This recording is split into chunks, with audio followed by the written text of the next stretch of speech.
Seja uma língua nova, um instrumento, uma habilidade para o trabalho, todo mundo quer aprender alguma coisa. E a gente sempre se pergunta a mesma coisa, né? Como é que eu faço isso mais rápido, do jeito mais eficiente possível? É só olhar em volta. A gente é bombardeado por essas promessas. Parece que a nossa cultura é obcecada por velocidade. A indústria do aprendizado vende essa ideia de que se está demorando, a culpa é sua, tem algo errado. E a mensagem é tentadora, né? A de que existem atalhos e a gente só precisa encontrar um mapa. E se eu te dissesse que essas promessas, na verdade, podem estar nos atrasando? Vamos esquecer um pouco o marketing e fazer a pergunta que importa. O que a ciência do cérebro de fato nos diz sobre como o aprendizado acontece? A resposta pode ser bem diferente do que se imagina.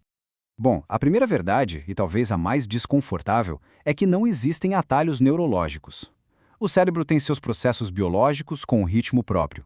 Aquelas pessoas que parecem aprender rápido não estão quebrando as leis da biologia. Na grande maioria das vezes, elas estão, na verdade, aprendendo de um jeito mais eficiente. E é aqui que o jogo vira. A meta não é acelerar o cérebro com algum truque mágico. É eliminar o tempo e o esforço que a gente joga fora com métodos de estudo que não funcionam. É sobre trabalhar de forma mais inteligente, sabe? De um jeito que esteja alinhado com o funcionamento do nosso próprio cérebro. E para entender como ser mais eficiente, primeiro a gente precisa conhecer o processo básico. Qualquer aprendizado, sem exceção, passa por 3 estágios biológicos que simplesmente não dá para pular. Primeiro, a codificação. É quando o cérebro cria uma memória inicial. E para isso, precisa de atenção, de foco. Segundo, a consolidação. É aqui que essa memória, que ainda é frágil, se torna duradoura. E adivinha? Isso acontece principalmente durante o sono.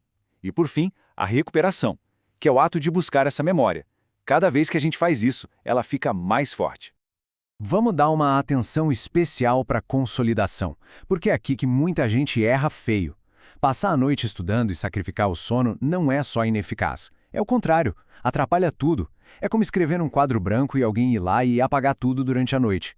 O sono não é um luxo, gente. É uma etapa obrigatória do processo de aprender. Ok, sabendo disso tudo, como é que a gente organiza o aprendizado na prática? A partir de agora, vamos ver os 5 princípios fundamentais que a ciência já validou. São estratégias que respeitam esses estágios do cérebro e levam nossa eficiência lá para cima. O mais interessante, e que essa tabela deixa bem claro, é o conflito entre o que parece produtivo e o que de fato é. Na coluna da esquerda, a gente tem as ilusões. Reler, grifar, estudar horas a fio sem parar. Do outro lado, a eficiência. Se testar, espaçar o estudo no tempo, misturar os tópicos. Muitas vezes, as estratégias que mais funcionam são justamente as que parecem mais difíceis na hora. O primeiro princípio é a recuperação ativa. Em vez de ficar só colocando informação para dentro do cérebro, o segredo é forçar o cérebro a puxar essa informação para fora. É esse esforço de reconstruir o que foi aprendido que fortalece as conexões neurais. Reler um texto só cria uma falsa sensação de segurança. A gente confunde o conforto de reconhecer uma palavra com saber de verdade. E o impacto disso é enorme. Dá uma olhada nesse gráfico. A diferença de retenção depois de uma semana é brutal. O grupo que só releu o material lembra de muito menos coisa do que o grupo que se testou. E não é uma diferença pequena não, é um aumento de 50% a 70% na retenção. É muita coisa.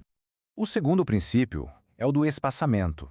Não se trata só do que se faz, mas também de quando se faz. Distribuir a prática ao longo do tempo é muito, mas muito mais eficaz do que concentrar tudo num dia só. E essa linha do tempo mostra bem como isso funciona. A ideia é rever o conteúdo em intervalos cada vez maiores. Uma primeira revisão depois de uns dias, depois de uma semana e por aí vai.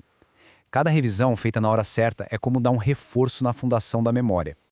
O terceiro princípio, a intercalação, pode parecer meio contraintuitivo no começo. Em vez de praticar a mesma coisa 1000 vezes seguidas até ficar perfeito, o mais eficiente é misturar diferentes tipos de problemas.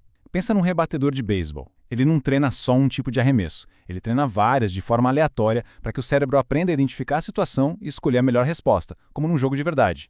Bom, esses 3 primeiros princípios, recuperação, espaçamento e intercalação, são sobre como e quando praticar. Mas para eles funcionarem, a gente precisa de uma mentalidade diferente. E isso nos leva a uma ideia fundamental. É preciso confiar na ciência e não na nossa sensação. A nossa intuição sobre o que funciona para aprender costuma nos enganar.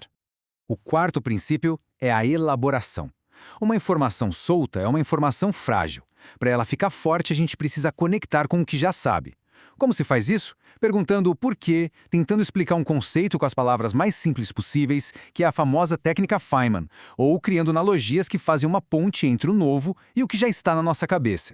E essa citação é perfeita para introduzir nosso último princípio. Muitas vezes, o maior inimigo de um aprendizado eficiente é achar que a gente já sabe algo, quando, na verdade, aquilo é apenas familiar. É uma armadilha perigosa.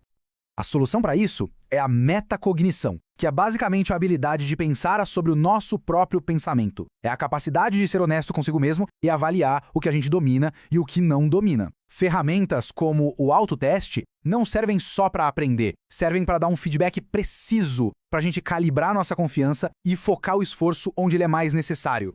E assim, a gente fecha o ciclo e volta ao começo. A busca por velocidade no aprendizado é, no fim das contas, uma busca pela máxima eficiência. Aquele velho ditado de carpinteiro se aplica perfeitamente aqui. É muito mais eficiente aprender algo de verdade uma única vez do que aprender de forma superficial várias vezes e ter que ficar sempre voltando porque a informação nunca grudou de verdade. Então, a ideia central é essa. A rapidez de verdade não vem de truques mágicos. Ela vem de eliminar as atividades que só parecem produtivas, mas não são. Vem de alinhar cada minuto de esforço com os mecanismos que o cérebro realmente usa para construir conhecimento que dura. A questão final, então, não é se dá para aprender mais rápido, mas como aprender melhor. Com esses princípios em mente, a pergunta que fica no ar é: qual vai ser a próxima habilidade, o próximo conhecimento a ser conquistado, mas desta vez, do jeito certo?